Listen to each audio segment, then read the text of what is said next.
La santé est-elle un thème qui intéresse les Français? Noyée entre les débats sur l'insécurité ou la crise économique, la santé est pourtant une des préoccupations principales des électeurs. Sur le vote de nos adhérents, très certainement. Très certainement, parce qu'il y a actuellement un grand malaise de la médecine générale et nous avons besoin de réponses à nos questions et de façon urgente, vraiment très urgente, si on ne veut pas que la désertification médicale en médecin généraliste, en médecin de premier recours, s'accentue. Ça, c'est pour les médecins.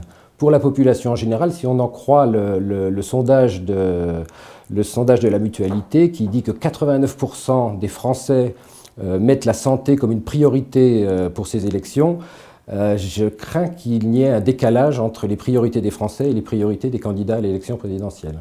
Les élections présidentielles approchent à grands pas et les débats et sondages se multiplient. Tous les grands thèmes sont là, mais la place de la santé dans les discussions politiques n'a pas forcément l'importance qu'elle mérite. Je trouve ça étonnant que ce soit comme ça. Je pense que la politique fait qu'actuellement, ce sont d'autres préoccupations qui prennent le devant de la scène. Et je pense que peut-être la viande halal est plus importante que la santé en France. Il faut bien dire que les programmes ne sont pas d'une richesse extraordinaire concernant la santé. C'est assez pauvre. Et comme la santé n'est pas au cœur des débats, il serait bon de connaître les mesures importantes à mettre en place pour sauvegarder notre système de santé.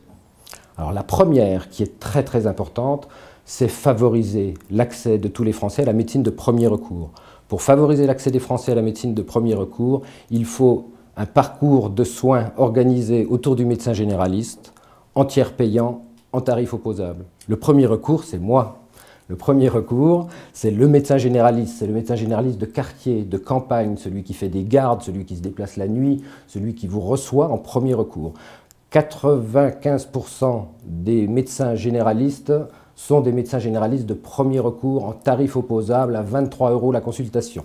Faciliter le parcours de soins et la prise en charge des patients, oui, mais pas seulement. Il faut aussi prendre en compte les médecins dans cette démarche. Une des revendications que nous avons, et qui est la deuxième, et qui ne concerne plus cette fois-ci les patients, mais les médecins, pour favoriser cette installation en zone désertique, puisque c'est le nom générique qu'on a donné à ce problème, c'est de favoriser l'accès à un régime de protection sociale adapté, notamment pour les femmes, avec des congés maternité, etc., et à des forfaits médecins traitants qui soient modulés en fonction de la zone d'installation géographique. La problématique du médecin généraliste n'est pas de bien gagner sa vie. Effectivement, je suis d'accord avec vous, un médecin généraliste gagne honnêtement sa vie, il n'y a rien à dire.